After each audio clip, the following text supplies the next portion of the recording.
Carlson Lewis. Good morning, Chairman Rowe, Commissioners, and Director Wood.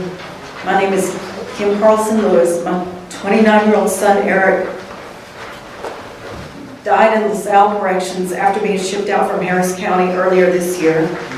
He died of a sore throat, an easily treatable condition. I was here at the last meeting to speak about how his death was not even counted by this commission. I had to come back to thank you for listening to us, for truly hearing us and counting my son Eric, and also Jaleen Anderson, Billy Davis, and Thomas Marshall, for instituting a policy to force jails to report out of custody deaths. Thank you very much for that.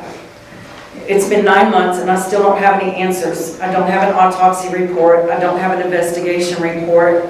I know nothing except what I've heard from his cellmate, that he died of an abscess caused by a throat infection.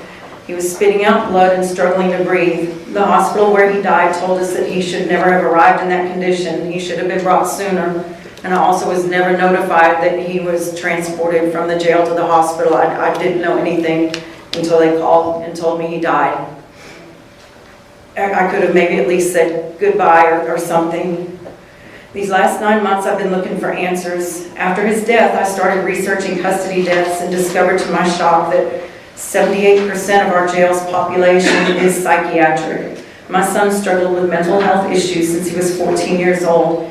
He was diagnosed bipolar, but he didn't like the way he felt on prescribed meds, so he self-medicated. That's the only time he said he felt normal. His self-medicating addiction landed him in jail many times. Each time he came out, he didn't know what to do. His rap sheet kept getting longer and longer. Didn't feel like he could find a job anywhere.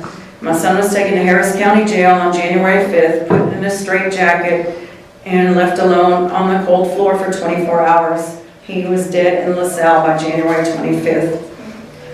I see that thousands of young men like my son Eric and women are cycling through our jails over and over again, never being connected to the level of care they need, a level of care that I'm not qualified to have given them.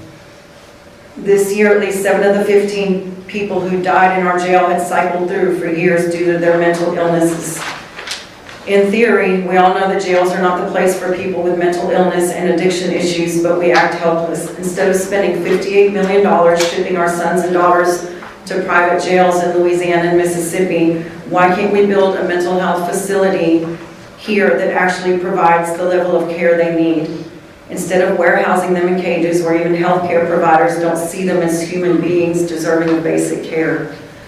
While I continue to look for answers and closure, I'm committed to preventing these cycles of jail and trauma. I'm committed to helping other families like mine. I believe many of you are elected officials in your county with the power to change policies and culture across the mental health and criminal justice system, and I hope you will use that power. Thank you for your time. Thank you.